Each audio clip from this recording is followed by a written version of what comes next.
सिद्धं सम्पूर्णमव्यर्थं सिद्धे कारणमन्त्रं प्रशस्त दर्शन ज्ञान चारित्र प्रतिपादनं सुरेन्द्रमुक्त श्रेष्ठ पादपद्मां सुकेशरम् प्रणमामि महावीरं लोकत्रितयमङ्गलम् प्रणमो हरिहन्ताणं नमो सिद्धाणं नमो आयियाणं नमो वज्रायणं नमो लोये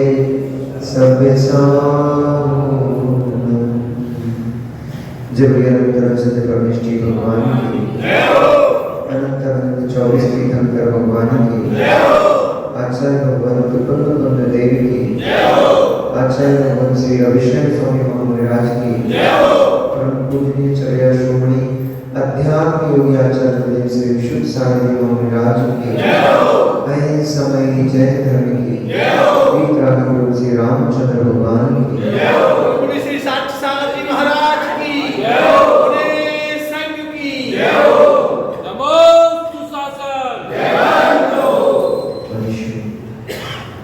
वर्तमान शासन आया भगवान वर्तमान स्वामी के शासन काल में हम सभी प्रभु जी के यहाँ विराजते हैं।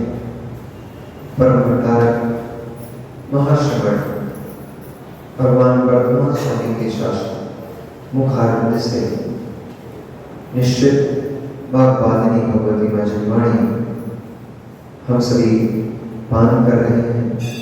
यह वाग्वादिनी यह भगवती मजनवाणी सभी जीवों का कल्याण करे, सभी जीवों का मोक्ष मार्ग प्रशस्त करे। लोक में देखा जाता है कि जहाँ लाभ होता है वहाँ लोभ हो जाता है, जहाँ लाभ मिलता है वहाँ लोभ हो जाता है, और जहाँ लोभ हो जाता है वहीं से वह व्यक्ति का पतन शुरू हो जाता है। इसलिए कवियों ने लिखा है कि लोभ पाप को पाप होता है। लोग को इसलिए पाप का पाप कहा गया है क्योंकि सारे पापों की जड़ लोभ कषा है। एक लोभ आता है साथ में अनेक अनेक पाप को लेकर के आता है। एक बार लोभ आता है न जाने कितनी बार पाप का कवर करा जाता है। इसलिए जहां लाभ है वहां लोभ है, ऐसा कहा गया। लाभ किसी प्रकार का हो सकता है, धन का लाभ, ज्ञान का लाभ, रूप आदि का लाभ, बल का लाभ। फिर जहां रूप आदि, धन आदि आता है वहीं पर साथ में तृष्णा भी आता है। तृष्णा का नाम ही है लोभ। उस लोभ में पड़ा व्यक्ति फिर अपने सर्वस्व को भूल जाता है, फिर कार्य अकार्य को भूल जाता है, फिर क्या ध्येय है क्या उपादेय है इसको भी भूल जाता है। उसको लगता है मुझे तो बस लाभ होना चाहिए, मुझे तो और मिलना चाहिए। संतोषी सदा सुखी, संतोषी सदा सुखी, और असंतोष जिसके अंदर है वो सदा दुखी रहता है। लाभ हो गया उसका भोग करो ना, लाभ हो गया उसका भोग करो ना। भोग नहीं करता, उसको सुरक्षित करने का मनस बनाता है और मिल जाए इसके लिए पूरा प्रयास करता है। और ये और की जो प्रवृत्ति जीव की है वही और की प्रवृत्ति जीव को सुखी नहीं होने देगी। आपके घर में मौत है, पता ही नहीं आपको। आपके घर में मौत है, फिर भी संतोष नहीं है। क्यों? क्योंकि और मिल जाएगी जो प्रवृत्ति है, वो घर में रखी हुई सामग्री का आनंद ही नहीं लेने दे रही। आप घर में बैठे सुखी हो सकते हैं, पर नहीं हो पाते, क्योंकि मन में लगा रहता है इतना हो गया है, अभी इसको और करना है, इतना इतना कर चुका हूं, अभी यह और करना है मुझे। तो जो इतना कर चुका हूं उसका जो आनंद आने वाला था, इतना और बचा है, उसने आनंद को भंग कर दिया। इसलिए जो है उसमें तो संतोष करो, जो है सो तो ठीक ही, जो है उसमें तो संतोष करो। भाग्य से सब मिलता है, दुर्भाग्य से सब चला जाता है, इस पर भी विश्वास करो। जो है उसमें संतोष करो, जो है उसमें संतोष करो, और आगे जो भी मिलता है भाग्य से मिलता है, इस बात का निर्णय करो। आप हाथ पैर चलाने के कर्ता तो हो सकते हो, आप प्रयास के कर्ता तो हो सकते हो, वस्तु की प्राप्ति आपके प्रयास से नहीं होगी।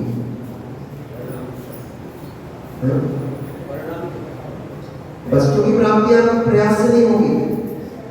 वस्तु की प्राप्ति प्रयास करने पर तब होगी जब भाग्य का उदय होगा, जब लाभ अंतराय कर्म का अक्षर होगा, तब वस्तु का लाभ होगा।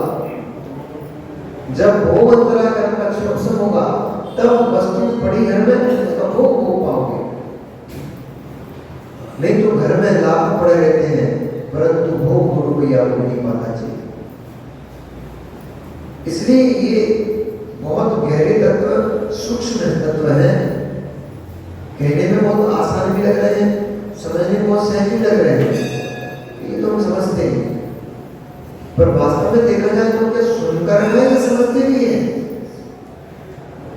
सुन के तो रखा है, पुण्य से ही लाभ होता है, पुण्य से ही वस्तु की प्राप्ति होती है, उत्तम वस्तु की प्राप्ति पुण्यात्मा को होती है, सुन के रखा है। पर क्या ऐसा आपको निर्णय है कि नहीं है, ये महत्वपूर्ण है। सुनने से काम नहीं बनेगा, निर्णय से काम बनेगा। सुन के तो आपने बहुत कुछ रखा है, सुन के तो आपने ये रखा है 5 पापों से जी नरक चला जाता है, नहीं सुना था? मन नहीं जानती है 5 पाप करें नरक चले जाएंगे। कितने लोगों ने छोड़ दी? कितने लोगों ने 5 पापों को छोड़ दिया, क्या कर दिया पूरी तरह से? छोड़ दिया, पूरे पाप छोड़ दिया। घर में कैसे बैठे? पाप छोड़ दिया माँ, तो घर में कैसे बैठे? पाप छूट ही गए तो पति कैसे दिख रहा है? पाप छूट ही गए तो बेटा कैसे दिख रहा है? पाप छूट ही चुके तुम्हारे तो संबंधी कैसे दिख रहे हैं? पाप छूट ही चुके हैं तो शरीर को क्यों नहीं लाते हो? पाप छूट ही चुके हैं तो सौंदर्य साधन उपयोग क्यों करते हो? पाप छूट ही चुके हैं तो शरीर को चूड़ी कंगन बैठकर आदि क्यों पहनाते हो?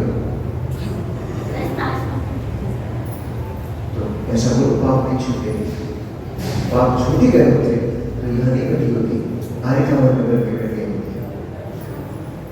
क्योंकि महाविद्यों में ही पूर्ण रूप से पाप का अभाव कहा गया है। आप लोगों को पाप का पूर्ण अभाव नहीं कहा गया। पाप छूट जाते तो घर ही नहीं छूट जाता हो माँ, घर नहीं छूट रहा हो मतलब पाप नहीं छूटे हैं, क्योंकि राग ही सबसे बड़ा पाप है। हिंसा, झूठ, चोरी, खुशी, परिग्रह, सारे पापों के पीछे कोई अगर महाशक्ति लड़ी है, उस महाशक्ति का नाम है राग, जो आपका नहीं छूटा, मतलब पाप नहीं छूटा।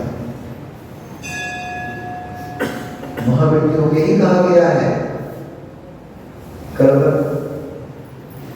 भगवान सामने प्रवचन में एक विषय बोला था कि उत्तम क्षमा हृदय वही उत्तम क्षमा रत्नत्रधारियों में होता है, ऐसे ही उत्तम तप, उत्तम त्याग, उत्तम ब्रह्मचर्य, जितनी उत्तम वस्तुएं वे महावृत्तियों की होती है, अनुवृत्तियों के पास नहीं होती।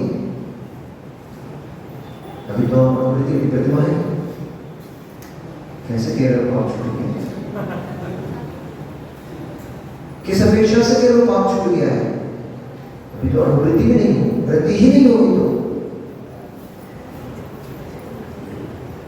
अभी तो सदग्रस्त ही नहीं हुआ, कैसे कह दिया आपने पाप छूट गया? क्योंकि सदग्रस्त प्रतिमाधारी अनुवृत्ति होता है और अनुवृत्ति दूसरी प्रतिमा से होता है, पहली प्रतिमाधारी का अनुवृत्ति नहीं होता। आप कैसे अनुवृत्ति हो गए? अणु ही व्रत नहीं है तुम्हारा, अल्प पाप का भी त्याग नहीं है, पूर्ण रूप में पाप का त्याग कहां से हो जाएगा तुम्हारा?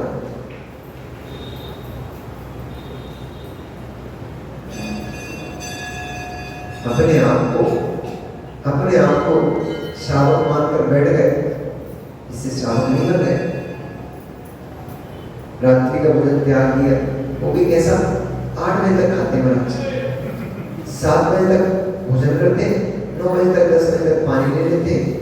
अभी तो तुम रात्रि भुक्ति के त्यागी नहीं, क्योंकि आहार 4 प्रकार का कहा गया है, ले पे खाद स्वाद 4 प्रकार का आहार है। पानी पी रहे हो, पेय ले रहे हो, इतने से पानी पीते हो?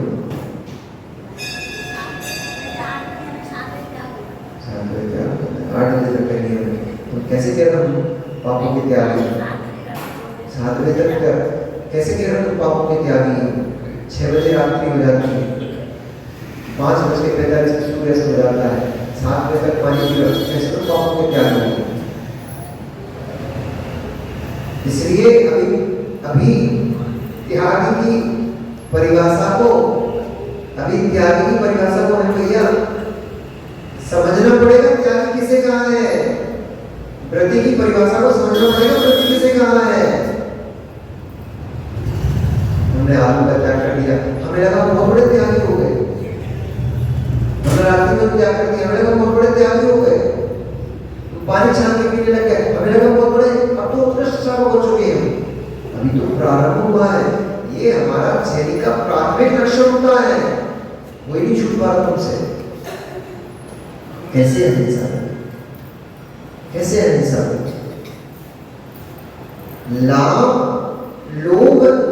लाभ और लोभ ये सारे अर्थों का कारण है। लोभ आते ही जीव सब भूल जाता है, फिर उसे कुछ भी ध्यान नहीं रहता, फिर उसके मन में केवल एक ही भाव रहता है, और आना चाहिए। आप कितने भोजन करते हो भैया? दिन में कितनी रोटी खाते? आपसे पूछो, पीली करते वाले भैया 4 रोटी, सुबह 4 रोटी, शाम को बीच में हो सकता है थोड़ा फलाहार वगैरह कर लेते। हाँ जी, वो तो एक काल्पनिक एक अजम्पशन लेकर चल रहा है, कितना खाते हो पर कमाते कितना? 4 रोटी कितनी हो जाएगी? 5 रुपए की एक रोटी अगर हिसाब लगाओगे 20 रुपये, 1 कटोरी सब्जी 5-6 कितने क्या दी रोटी? आजकल बाजार की रोटी कितने क्या दी है? 10 रुपये क्या दी हो?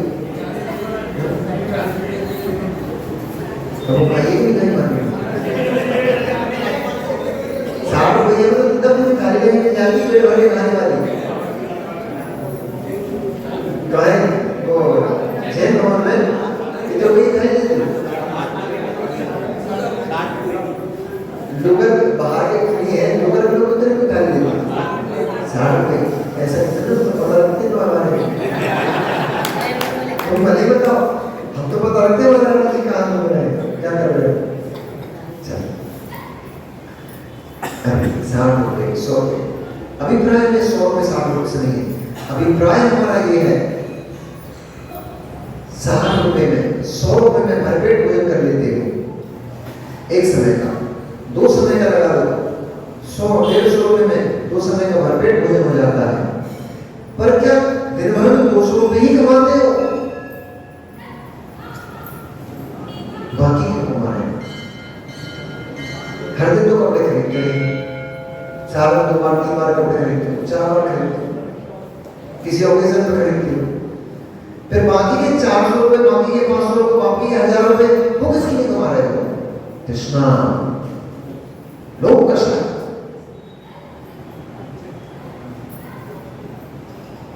आवश्यकता अल्प होती है, बहुत थोड़ी सी होती है। आवश्यकता उतनी नहीं जितना आप कमाते हो, लेकिन लोभ कषाय है। भैया ईगो को कर दो, आगे उसका ईगो को कर, बिल्कुल बंद नहीं कर। लोभ कषाय आवश्यकता उतनी नहीं है, आवश्यकता तो बहुत थोड़े से की है, परंतु लोभ कषाय है। ये शांत नहीं बैठने दे रही है, ये शांति नहीं लेने दे रही है। लोभ कषाय यदि शांत हो जाए, जो कमा के रखा है उसका आनंद लूटना शुरू हो जाए। लोभ कषाय के चक्कर में जो कमा के रखा है उसका आनंद ही लूट पा रहे। सच्चे भैया कई बार ऐसा होता है, घर में पत्नी ने सुंदर भोजन बना के रखा है, लेकिन दुकान पे काम बहुत आ गया। आज उस दिन भोजन करने जा पाती है घर पे, पत्नी की 4 बात सुनना पड़ती है, भूखे भी रहना पड़ता है। क्यों?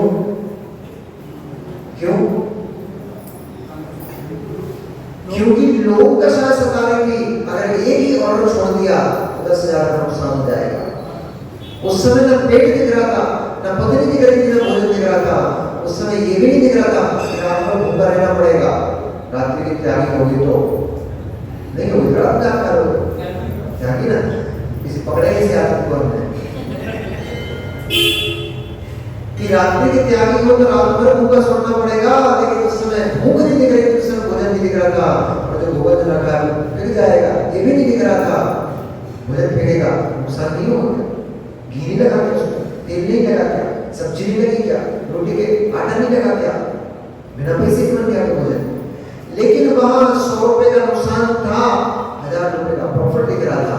इसलिए भोजन करने नहीं गया, भोजन छोड़ दिया। लोभ कषाय कमा क्यों रहा? भोजन ही छोड़ दिया। कमा किसके लिए रहा था? भोजन के लिए तो कमा रहा था, भोजन करने के लिए कमा रहा था, जीवन को चलाने के लिए कमा रहा था। उस भोजन को ही छोड़ दिया। गाय के पीछे, धन के पीछे, लोभ कषाय। जहां लाभ दिखता है तुरंत लोभ हो जाता है, जहां लाभ दिखता है तुरंत लोभ हो जाता है। अरे भैया ले लो उसको फटाफट, फिर मिला नहीं मिला क्या भरोसा। सुग्रीव को भी लोभ आ गया, सुग्रीव को भी लोभ आ गया। जब कृत्रिम सुग्रीव से उसका युद्ध हुआ और कृत्रिम सुग्रीव ने उसको गदा के प्रहार से मूर्छित कर दिया और सोचा कि सुग्रीव तो मृत हो चुका है, मेरा कंटक अब निकल चुका है, मेरे रास्ते का जो रोड़ा था, क्योंकि किसी को नहीं पता थी रियल वाला सुग्रीव कौन सा है, कृत्रिम कौन सा है, किसी को नहीं समझ में आ रहा था। ये तो उसको ही पता था कि मैं डुप्लीकेट वाला हूँ, ओरिजिनल तो यही वाला है। तो उसको लगा सुग्रीव मृत, अब पूरे राज्य पर मेरा अधिकार, सुतारा जिसको मैं चाहता हूँ, जिसके लिए मैं सुग्रीव बना हूँ, आज से सुतारा मेरी हो जाएगी। ऐसा सोचकर हर्ष भाव से वह कृत्रिम सुग्रीव भवन में वापस चला गया। इधर सुग्रीव के जो अनुचर थे, जो सैनिक आदि थे, उन सभी ने सुग्रीव को उठाया और अपने तंबू में ले गए। वहां उसका उपचार किया, शीतोपचार आदि से, तो उसको चेष्टा वापस आई, उसकी मूर्छा दूर हुई। तो रुदन करते हुए राम से कहने लगा कि हाय, मुझे तो लगा था आप मेरी रक्षा करोगे, मैं तो इसलिए आपको लेके आया था, मुझे लगा था कि आपसे मेरी रक्षा हो जाएगी, मेरा जो राज्य छिन गया है वो राज्य मुझे वापस मिल जाएगा। आपने क्या तो बात किया, आपने क्या कर दिया, ये आपने तो मेरी रक्षा करने की खड़ा होकर के मुझे तो मौत के मुंह में पहुंचा दिया था। उस दुष्ट ने मेरे प्राणी हरण कर लिए थे, तो भाग्य था आयु कर्म से इस कार्य में बच गया, वरना आपने तो पूरी आज तैयारी कर ली थी मेरी। तब राम ने कहा, अरे मित्र क्षुभित क्यों होता है, अरे मित्र क्रोधित क्यों होता है, मैं क्या करूं? तुम दोनों में इतनी समानता, दोनों एक जैसे ही दिख रहे थे।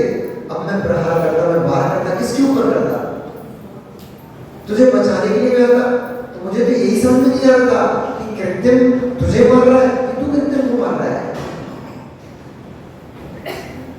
हो सकता है मेरे आने से तू उसको मार रहा होता था और मैंने उसकी रक्षा करके तुझे मार डाला। शंका की अभिप्राय से कि कहीं मित्र जो मुझे मिला है मेरी द्वारा मेरे मित्र का विघात न हो जाए, इस कारण से मैंने वहां पर नहीं आया। तब सुग्रीव उन्होंने कहा तुम चिंता मत करो,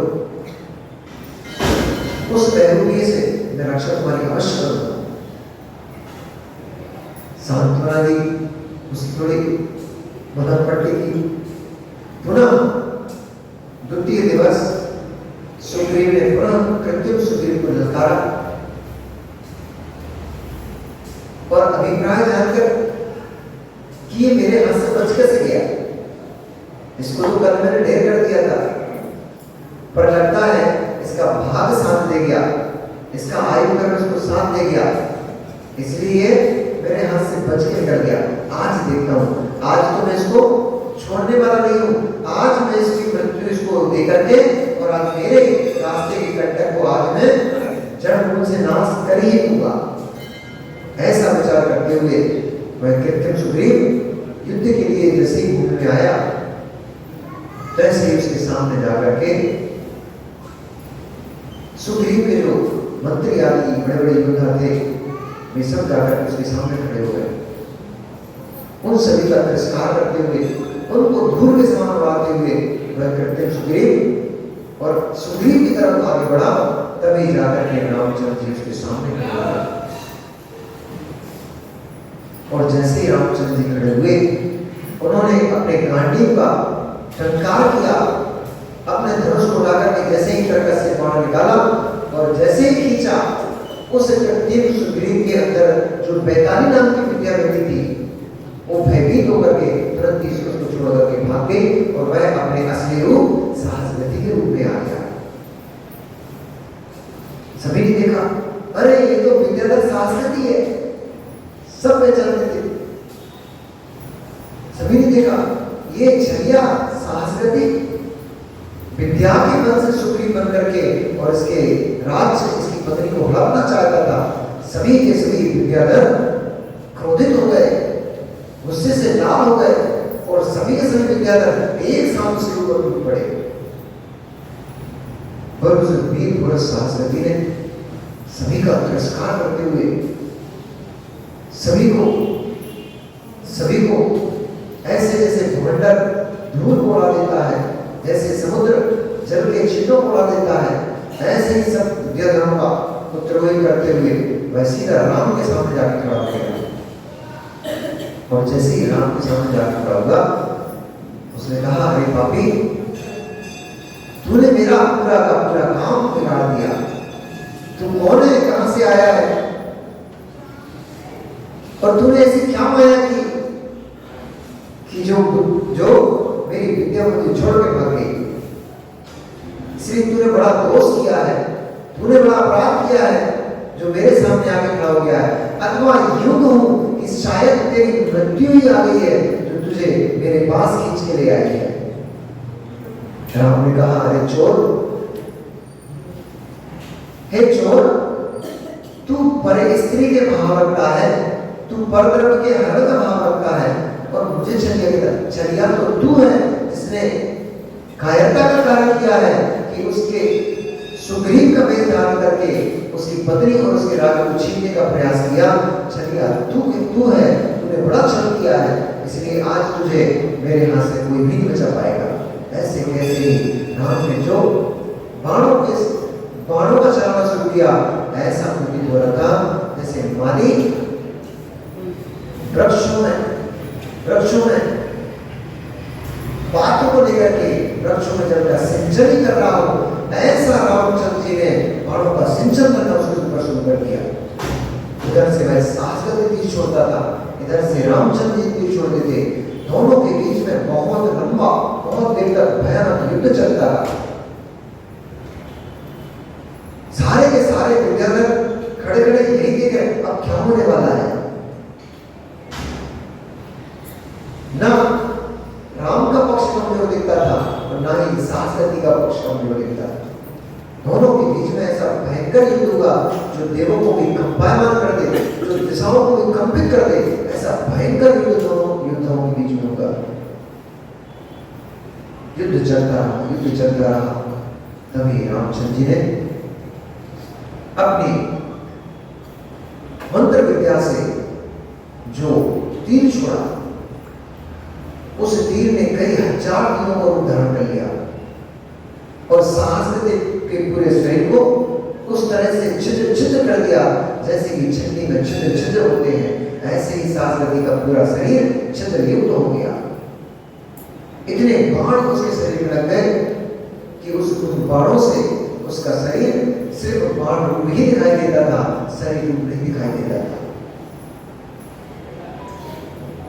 ऐसी स्थिति को प्राप्त करते ही वह सहस्त्रवती भूमि का आलिंगन करते हुए भूमि में पड़ गया, अर्थात प्राण फिर उड़ गए और वह मृत शरीर को लेकर के भूमि ध्वज हो गया।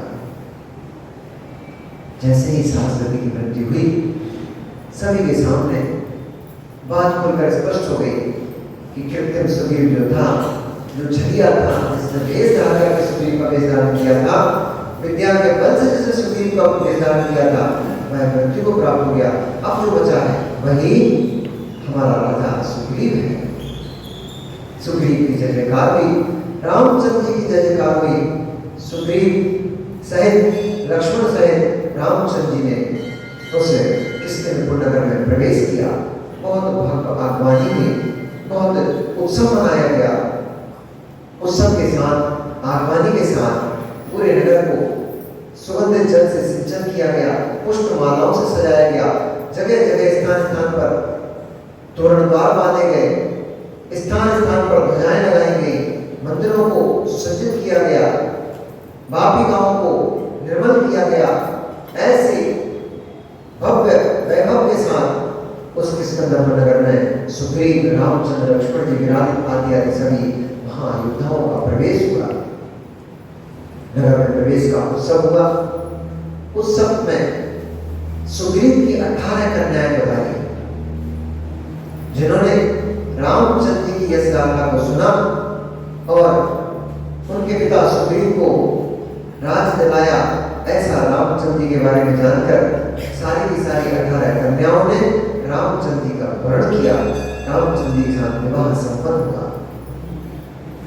वे 18 कन्याएं ऐसी मान पड़ती थी कि जैसे स्वर्ग की अप्सराएं पृथ्वी के ऊपर उड़कर आ गई हो। वे विद्याधरी नहीं थी, वे तो स्वर्ग की अप्सराएं के समान सुंदर रूप लावण्य को सर्व गुणों से संपन्न थी। विवाह उपरांत सुग्रीव अपने सुतारा को प्राप्त करके भोग रूपी समुद्र में अवगाहन करने चले गए। इधर सारी 18 राजकन्याओं ने रामचंद्र जी के हृदय को लुभाने का पूर्ण प्रयास किया। जो संगीत में निपुण थी, वे संगीत करके रामचंद्र जी को प्रसन्न करने का प्रयास करती थी। जो नृत्य कला में निपुण थी, वे नृत्य करके रामचंद्र जी को लुभाने का प्रयास करती थी।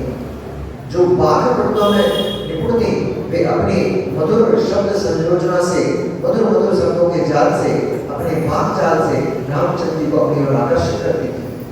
आदि आदि जिन जिन कलाओं में जो पुत्रियां निपुण थी, राजकुमारी निपुण थी, अपनी उन कलाओं को प्रदर्शन करते हुए वे सभी की सभी 18 की 18 कन्याएं रामचंद्र जी को प्रसन्न करने का प्रयास करती थी, उनको अपनी ओर आकर्षित करने का प्रयास करती थी।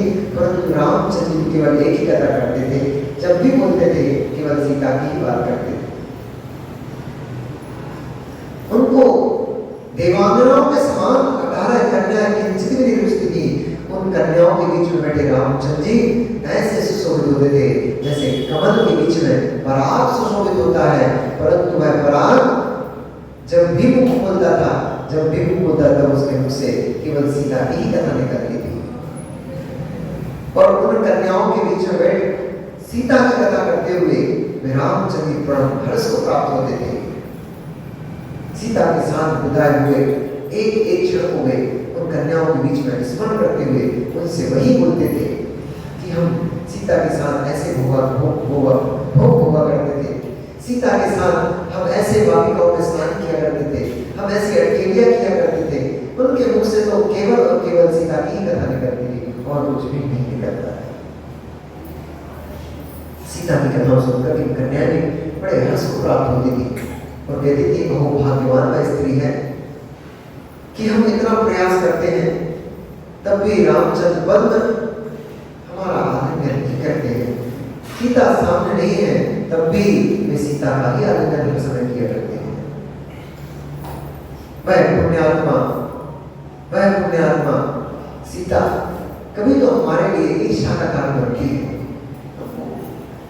महिलाओं तो होती है दूसरे की काम वो सुन सकती है और तारीफ सुन सकती है। देवरानी जिठानी की तारीफ नहीं सुन सकती, जिठानी देवरानी सास ने छोटी बहू की तारीफ कर दी, फिर देखो बड़ी बहू की हालत क्या होगी, और सास ने बड़ी बहू की तारीफ कर दो, फिर देखो छोटी बहू कैसे आगे बढ़ जाती है। तो ईर्ष्या भाव होते ही क्या कर सकते हैं, परंतु ऐसा नहीं करना चाहिए। तुरंत समझना चाहिए उसका ऐसा कीर्ति काम कर रहा है, उसका सुभग नाम कर्म का काम कर रहा है, हमारा दुर्भग ऐसा कीर्ति नाम कर्म का काम कर रहा है। ठीक है, अपने अच्छे काम करना नहीं छोड़ना, अपने अच्छे काम तो करते रहो, कभी ना कभी हमारा भी ऐसा कीर्ति नाम कर्म को दे जाएगा, हमें यश मिलने लग जाएगा। दूसरों की यश देख करके ईर्ष्या भाव करके अपना वर्तमान का पुण्य भोग देते हैं। दूसरों के ऊपर ईर्ष्या भाव रखकर इनके साथ हो रहा है, हमारे साथ नहीं हो रहा, इनको मिल रहा है, हमें क्यों नहीं मिल रहा। अरे मित्र, पुण्य लेकर ही आए होते, पुण्य लेकर ही आए होते तो तुम्हें क्यों नहीं मिलता। तुम्हें नहीं मिल रहा इसका अर्थ ही यह है कि तुम उतना पुण्य लेकर नहीं आए, तेरा सामने वाला आएगा। अनुमोदन करो क्या क्या अच्छे कार्य इस जीवन में किए होंगे जो बिना कुछ किए इसको यश मिलता है, और मैं ना जाने कौन से खोटे कर्म कराया, कौन सा पाप कराया कि भगवान की भक्ति भी कर रहा हूँ, सब कुछ कर रहा हूँ, तब भी यश को प्राप्त नहीं हो रहा। समाज के सारे काम करता हूँ तब भी यश नहीं मिल रहा, और एक व्यक्ति समाज के काम बिगाड़ भी रहा है वो भी यश वाला है। सब यश की पुण्य का खेल तमाशा है मित्र, पुण्य का खेल तमाशा। पुण्य आत्मा जीव के पीछे अपने आप अपने भागती है।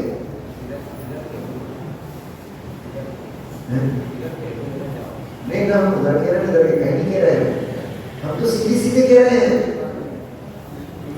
सुनो सवला जी, ना हम इधर कह रहे ना हम इधर कह रहे, और ना हम उधर कह रहे, हम इधर नहीं कह रहे, हम तो सीधे सीधे कह रहे हैं। ये सारा का सारा खेल पुण्य तमाशा है।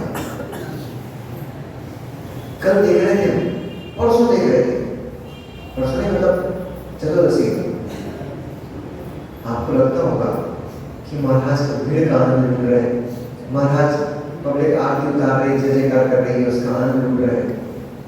हम क्या देख रहे थे, 3 बज गए थे और हमने सोचा चलो जल्दी समाप्त कर देते, 5 मिनट में समाप्त कर देते, पर पब्लिक ने तुरंत ही हाथ जोड़ लिए, नहीं महाराज प्रवचन चल रही है। हम देख रहे थे ये पुण्य का खेल तमाशा चल रहा है, गुरु तुम्हें कोई नहीं सुन रहा। ये शब्द वर्णना तुम्हारे पास पुण्य है,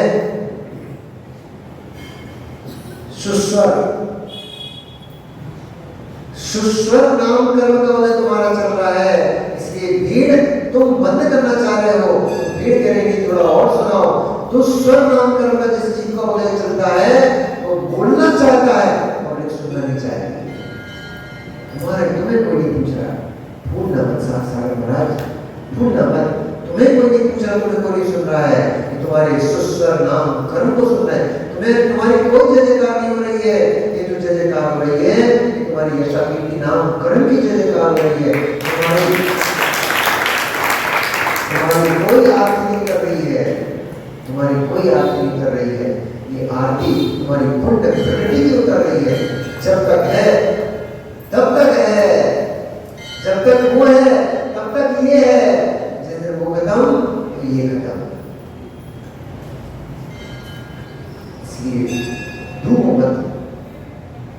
में डूबो मत, नहीं है तो कूदो मत, नहीं है तो कूदो मत, उपलब्धि है भूलो मत। उपलब्धि कब अनुपलब्धि में बदल जाती है, अनुपलब्धि कब उपलब्धि में बदल जाती है, कुछ भी पता नहीं लगता। उपलब्धि पर भूलो मत, थोड़ी सी उपलब्धि मिली है, आपके पास शौसम है कितना, आपके पास मतलब आपके पास फिर आपके पास शौसम है कितना, ज्ञान के शौसम में क्या हम अवधि ज्ञान हमारे बड़े ज्ञानी उनके बराबर हो गए थे?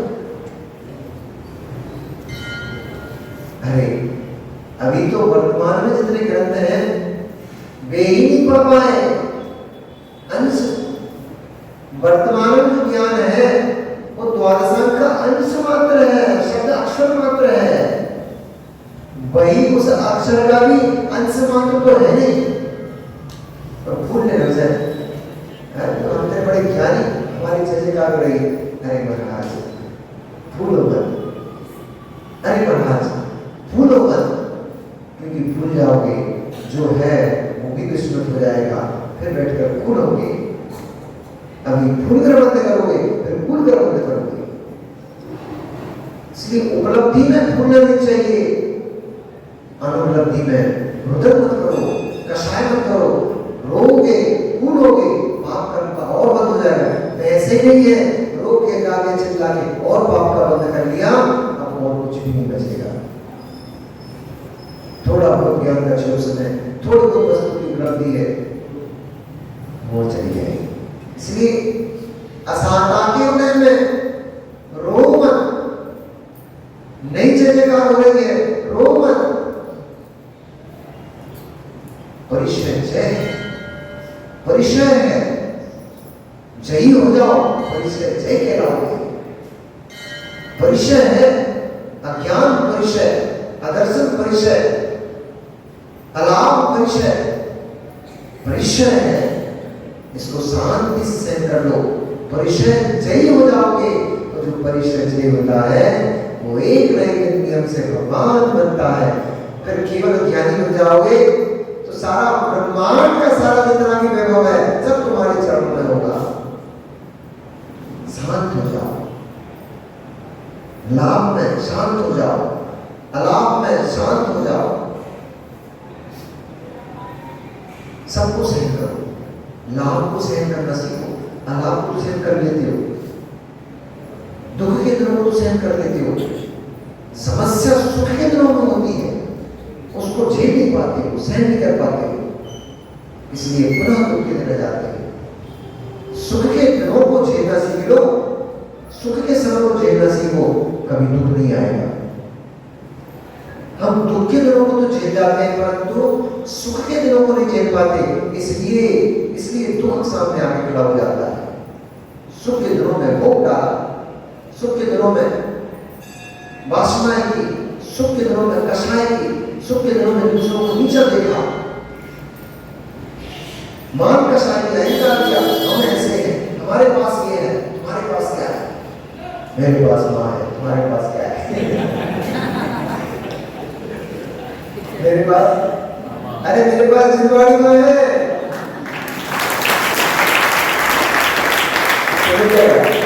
दीवार का डायलॉग बोल रहा है, चलता है कौन सी दीवार मूवी का डायलॉग बोल रहा है, मेरे पास माँ है भाई, तुम्हारे पास क्या है, मेरे पास जिंदवाड़ी माँ है, तुम्हारे पास क्या है।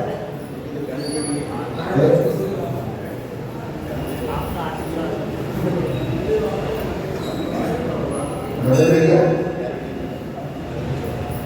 ऊपर देखिए ना, हमारे तो तीन बेटा बेटी है, एक अच्छी सी पत्नी है, बस और क्या, थोड़ा बहुत पैसा है, इससे क्या होगा, इससे कुछ नहीं होगा।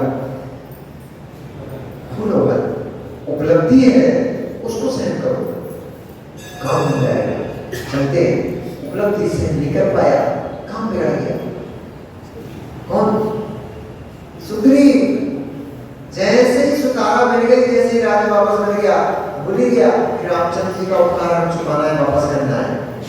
उनसे हम कहने लाए थे उनको, भैया तुम्हारी पत्नी को ढूंढवाने में मेहनत करेंगे, वो सुख सागर में निमग्न हो गया, सुख रूपी सरिता में अवगाहन करने उतर गया, सुतारा को पुनः प्राप्त करके सब भूल गया, सब भूल गया।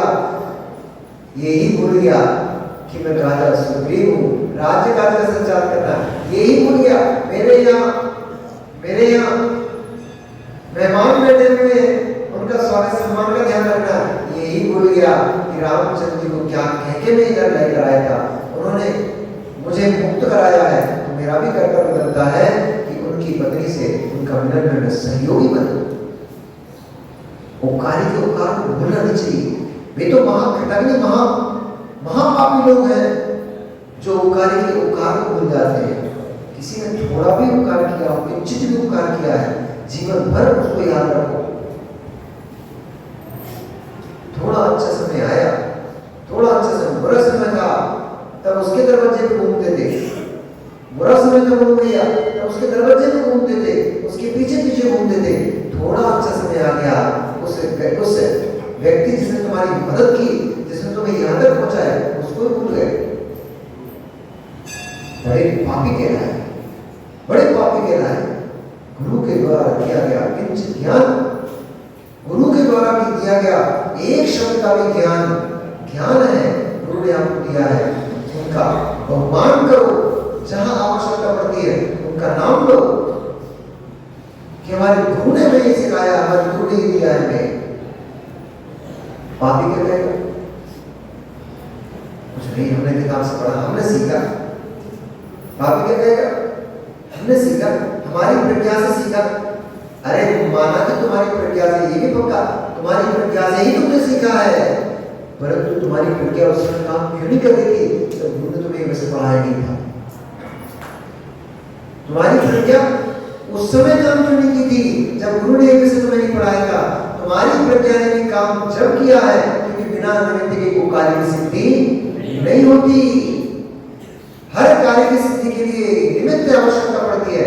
हाँ, आटे के डिब्बे में कलस्तर में रखे रखा आटा रोटी बन जाता है, बनाना पड़ता है, चौकी बेलन का सहयोग करना पड़ता है, माँ के हाथों का सहयोग करना पड़ता है, पानी का सहयोग करना पड़ता है, आदि चूल्हे, चौकी को तवा, अग्नि आदि का सहयोग होता है, तब कार्य की सिद्धि होती है। ऐसे कार्य की सिद्धि नहीं होती। ऐसे ही शौसम तुम्हारे पास है, ज्ञान का शौसम तुम्हारे पास है, पर उसकी सिद्धि तभी होगी, उसकी उपलब्धि तभी होगी जब कोई ना कोई निमित्त मिलेगा। उस गुरु के निमित्त से आपको आपके ज्ञान की उपलब्धि हुई है, आपके ज्ञान की वृद्धि हुई है।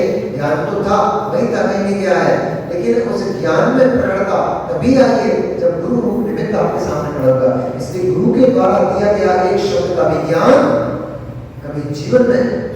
कभी भी जीवन में भूलो मत कि ये वस्तु, ये बात हमें गुरु ने सिखाई है। और जो अपने गुरु को भूलता नहीं है वो नियम से उत्थान को प्राप्त होता है। जो गुरु को ही भूल जाता है उसका पतन निश्चित है। पतन तब तक होती है, पतन तब तक आसमान को छूती है, पतन तब तक ऊंचाइयां छूती है जब तक उसकी डोर पतंगबाज के हाथ में होती है। डोर टूट जाती है, या पतंगबाज डोर को छोड़ देता है, थोड़ी देर में पतंग कहीं झाड़ी पे पड़ी गिरती है, कहीं रोडों पे बच्चों के पैरों के नीचे पड़ी गिरती है, फट जाती है। ऐसे ही शिष्य का उत्थान तभी तक है, शिष्य की जय जयकार तब तक है जब तक गुरु का आशीष उसके ऊपर है। जिस दिन गुरु का आशीष उसके ऊपर से उठ गया, उस दिन शिष्य का पतन प्रारंभ हो जाता है। एक बार एक चित्रकार था, उसने अपने बच्चे को बहुत अच्छी चित्रकला सिखाई, परंतु जब भी वो चित्र बना के लाता, उसका पिता कह देता उससे, बेटा इसमें थोड़ी कमी है, ये कमी ठीक करो। एक बार हो गया, 2 बार, 10 बार, 20 बार हो गया, जब भी चित्र बना के लाता वो अपनी पूरी की पूरी कला को दे देता। जितना विवेक बुद्धि और जितनी कला उसके पास थी, सारी कला का प्रदर्शन करते हुए वो चित्र बना के लाए, तो उसने कमी निकाल दी, बेटा अभी ये थोड़ा ये हो ठीक करो। तो चला गया, पुत्र ने कहा कि पिताजी मैं कुछ ही बना के लाता हूँ, जब भी लेकर आता हूँ। पिता से कुछ नहीं कहा, अपने मित्र से कहा कि यार मैं जब भी चित्र बना के लेके जाता हूँ, जब भी मैं पेंटिंग करके लेके जाता हूँ, पिताजी उसको कुछ ना कुछ कमी निकाल देते हैं। अब एक काम करते हैं, मैं चित्र बनाता हूँ और तू पिताजी को दिखाना, अब देख के कमी निकाल के निकाल। बहुत सुंदर चित्र बनाया, अद्वितीय था। मित्र लेकर के पहुंचा, चाचा जी ये चित्र मैंने बनाया है, देखो इसमें कोई कमी तो नहीं। मैंने कहा शाबाश बेटा, तूने बहुत अच्छा चित्र बनाया है। तो बेटा आया, बेटे ने कहा पिताजी आपने इसके बच्चे ने चित्र बनाया, इस मेरे मित्र ने चित्र बनाया, आपने कहा ये बहुत अच्छा चित्र तूने बनाया है, और यही चित्र मैं बना के लाता, आप बोलते इसमें ये कमी है। पिताजी ने कहा बेटा मुझे पता है ये चित्र तेरे मित्र नहीं, ये चित्र तूने बनाया है। पिता ने क्या कहा, मुझे पता है पुत्र ये चित्र, क्योंकि मुझे मालूम है इस ऐसा चित्र सिर्फ मेरा ही बेटा बना सकता है, परंतु ये तेरा सब जीवन का, तेरे जीवन की सबसे अच्छी जगह ये है, इसके ऊपर तू कलाकारी नहीं कर पाएगा। ये चित्र यह तेरे जीवन की सबसे अंतिम कला है, इससे ऊपर तू कोई कलाकारी नहीं कर पाएगा। क्यों? क्योंकि तुझे अपने पिता से सम्मान का भाव उत्पन्न हो गया, तुझे अपने पिता से अपनी पेंटिंग के लिए जो प्रशंसा, अपनी पेंटिंग के लिए प्रशंसा का भाव उत्पन्न हो गया। अब तू इससे आगे कुछ नहीं कर पाएगा, यहाँ पर तू संतुष्ट हो गया। शायद नहीं हुआ, बहुत सुनाई सामुदायिक आंख में आंसू आ गए। उस दिन के बाद वह पेंटर उससे अच्छा कभी चित्र नहीं बना पाया। ऐसे ही बेशिष्य जो गुरु के मुख से अपनी प्रशंसा सुनना चाहते हैं, वे शिष्य कभी आगे नहीं बढ़ पाएंगे। जो अपना बेस्ट जो भी उनके पास होता है उसको प्रदर्शित कर देते हैं, माइक पे बैठ करके नहीं, पीठ के पीछे गुरु की पीठ दबा दे, प्रशंसा कर दे, वो तो ठीक है, लेकिन अच्छा काम करके ले जाकर जो गुरु के समक्ष पहुंचे और इस बात का उनके अंदर भाव उत्पन्न हो कि मेरे गुरु इस कार्य को अच्छा करके मेरी प्रशंसा करेंगे, उस दिन से आपकी प्रोग्रेस, आपकी तरक्की उसी दिन रुक गई, उसके आगे बढ़ नहीं जा पाओगे। इसलिए पिता पुत्र को कभी पिता के मुख से प्रशंसा सुनने का आकांक्षा नहीं होना चाहिए, शिष्य को कभी भी गुरु के मुख से प्रशंसा सुनने का आकांक्षी नहीं होना चाहिए।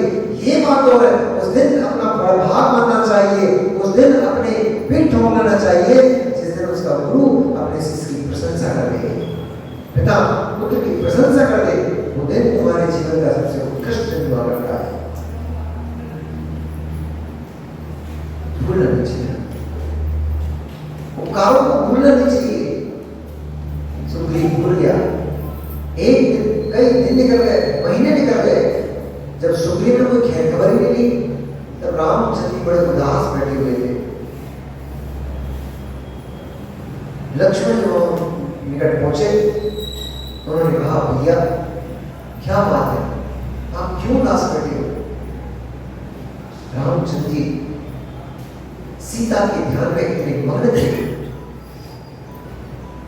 इस ऊहापोह में, इस उड़ापटक में कैसे मुझे सीता प्राप्त हो, इस उड़ेड़े में उन्होंने लक्ष्मण का शब्द ही नहीं सुना। लक्ष्मण समझ गए कि भाई मेरा बड़ा उदास है, मेरी भावज न जाने किस हाल में होंगी, कहां होंगी, जिसके कारण से इतने शोक को प्राप्त मेरा भाई, उनको क्रोध आ गया। और क्रोध की अग्नि में लक्ष्मण थोड़े क्रोधी स्वभाव के थे ही थोड़े, उनको जब क्रोध आ गया, सीधे नंगी तलवार तलवार लेकर के सुग्रीव के पास पहुंचे और जाकर के तलवार सीधी सुग्रीव की गर्दन पर जमा दी और कहा, अरे दुष्ट, अरे अधर्मी, अत्याचारी, तू पापी है। तेरे ऊपर राम ने इतना बड़ा उपकार किया कि तुझे तेरा पूरा का पूरा राज्य वापस दिलाया। तेरे ऊपर इतना बड़ा उपकार किया, दूसरे के हाथ में तेरी पत्नी को तुझे वापस दिलाया, तेरा खोया हुआ मान सम्मान तुझे दिलाया, तेरी सारी सारी अश्वनी सेना तुझे दिलाई, और यदि अधपुरुष तू उनके उपकारों को भूल करके यहाँ भोगों में मग्न पड़ा है। मेरा भाई वहां दुखी बैठा हुआ है, वो शोक को प्राप्त है, तू यहाँ सुख से जी रहा है। आज ठहर, आज तेरे सुख को यही समाप्त कर देता हूँ।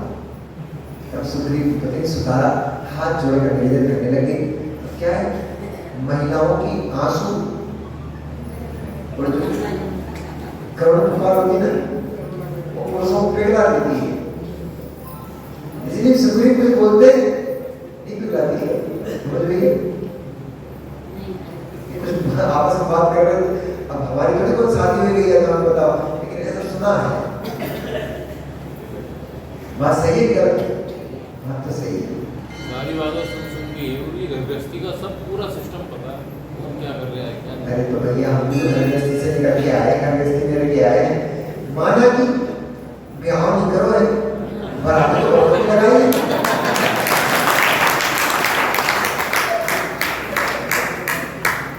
एक दांत कैसा भाई भैया, एक दांत क्या है? तो सुतारा ने करुण शब्दों में रुदन करते हुए कहा, क्षमा दो, क्षमा दो, हे वीर पुरुष, मेरा पति आपके द्वारा तारण योग्य नहीं है, मृत्यु के योग्य नहीं है। यदि आपके हाथ से इसका वध हो जाएगा तो हम विधवा हो जाएंगी, हम अपने मांग को किसके नाम पर सिंदूर भरेंगे, इसलिए हम पर दया करो, करुणा करो। सीता सुन गई, लक्ष्मण की क्रोध आ गई, शांत हो गई। उन्होंने कहा, सुग्रीव, ये तुम्हारे द्वारा किया गया कार्य श्रेष्ठ नहीं है, तुमने उपकारी के उपकार को भुला दिया। तब सुग्रीव ने अपने दोनों हाथों को क्षमा जोड़ करके क्षमा मांगते कहा, हे भ्राता लक्ष्मण, क्रोध मत करो, मैं वास्तव में ठीक मैं पापी ही हूँ, मैं दुरात्मा ही हूँ, मैं जड़मती वाला ही हूँ। मेरे इतने बड़े उपकार करने वाले का सारा उपकार भूल करके भोगों में निमग्न हो गया। मेरे बड़ा उपकार को मैंने बड़ा अपकार किया है रामचंद्र जी का, पर मुझे क्षमा करो। मैं शीघ्र ही सती सीता का पता लगाने के लिए सारे अनुचर जो बड़े बड़े विद्याधर हैं, जो बड़ी बड़ी विद्याओं से संपन्न हैं और जो पाताल लंका से भी खोज के निकालने में समर्थ हैं, ऐसे में विद्याधरों को मैं शीघ्र ही पहुंचाता हूँ। और यहाँ तक कि मैं स्वयं भी सीता की खोज को निकलूंगा। राम से आज्ञा लेकर, लक्ष्मण से आज्ञा लेकर सुग्रीव बहुत सारे योद्धाओं को दिशाओं में चारों तरफ फैला दिया। सभी स्थान स्थान पर नगरों में खोज करने लगे कि सीता कहाँ किस नगर में है। स्वयं सुग्रीव भी अपने तीव्रगामी विमान पर आरूढ़ होकर पर्वतों में, नगरों में, गुफाओं में, कंदराओं में आदि आदि स्थानों पर सीता की खोज करते हुए चला जा रहा था। तभी समुद्र के बीचों बीच जब वो पहुंचा, वहां पर उसने किसी पुरुष को देखा, और जैसे ही उसने किसी पुरुष को देखा, उसने अपने विमान को नीचे उतारा। उधर जैसे ही नीचे उतारा, वह पुरुष कौन था? जो रावण से युद्ध करने के लिए गया था, रत्नजटी, जिसकी विद्याएं छीन करके रावण ने उसको ऊपर से फेंक दिया था, तो वो जाकर के समुद्र में नीचे टापू पर गिर गया था। वो रत्नजटी उसको देख गया। रत्नजटी को देखते ही उसने अपना विमान नीचे उतारा। उसे लगा कि रावण ने के साथ मैंने द्रोह किया। इस बात से कुपित होकर के लगता है सुग्रीव की सेना को लेकर के सुग्रीव को मुझे मारने के लिए रावण ने पहुंचाया है, इसलिए वो बहुत भय को प्राप्त हुआ। अपनी रक्षा के लिए उपाय सोचने लग गया, तब सुग्रीव ने वहां नीचे भगवान को उतरकर विमान से नीचे उतरकर उसको कहा, अरे रत्नजटी, तू तो अर्कजटी का पुत्र, राज संपदा राजवैभव को प्राप्त था, तुझे क्या हो गया? तू यहाँ मरने आके पड़ा हुआ है, इस समुद्र के बीचों बीच तुझे क्या हो गया? तो उसने पूरा वृत्तांत सुनाया। उसने कहा, किसी सीता नाम की स्त्री को रावण जबरदस्ती हरण करके ले जा रहा था। मैंने रावण की इस चेष्टा को देखकर उसका विरोध किया। उस मायावी ने माया के बल से, विद्या के बल से मेरी विद्याओं का हरण कर दिया, छीन लिया मेरी विद्याओं को और मुझे यही छोड़ दिया, प्राण शेष बचे। उसने तो मुझे ऊपर ही पटक दिया था, परंतु मैंने मंत्र के प्रभाव से और मैं अपने आप को धीरे धीरे नीचे उतारा, लेकिन दुर्भाग्य से मैं इस समुद्र के बीचों बीच टापू के ऊपर आगे बढ़ गया। तब से यही अद्भुत खाकर मैं जिंदा हूँ, मैं जीवित हूँ, अपने प्राणों की रक्षा की हुई हूँ। मेरा भाग्य उदय में आया है कि आप आज आ गए हो, अब मुझे पुनः मेरे घर वापस जाने को मिलेगा। तब उसने कहा, तूने क्या देखा? उसने पूरा पूरा वृत्तांत सुनाया कि कोई सीता नाम की स्त्री थी जो निरंतर अपने मुख में राम राम चिल्लाती थी, जो निरंतर ही लक्ष्मण के शब्दों का उपयोग करती थी। वो बोलती थी, हे भ्राता लक्ष्मण, मेरी रक्षा करो, हे स्वामी राम, मेरी रक्षा करो, मुझे इस पापी के जंगल से छुड़ाओ। ऐसे उसके करोड़ पुकार सुन करके मैंने उसका पीछा किया, परंतु दुर्भाग्य से मैं उसकी रक्षा नहीं कर पाया और मैं लंकेश रावण उस स्त्री को लेकर के लंका चला गया।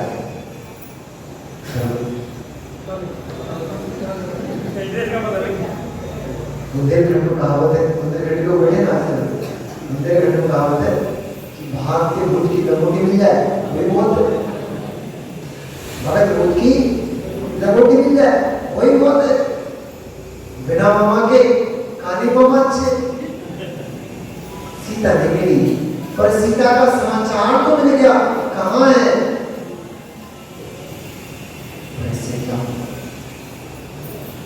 समाचार मिल गया तो क्या प्रयोजन? सीता को लंका के रावण सीता को दशानन से खोल नहीं पाएगा।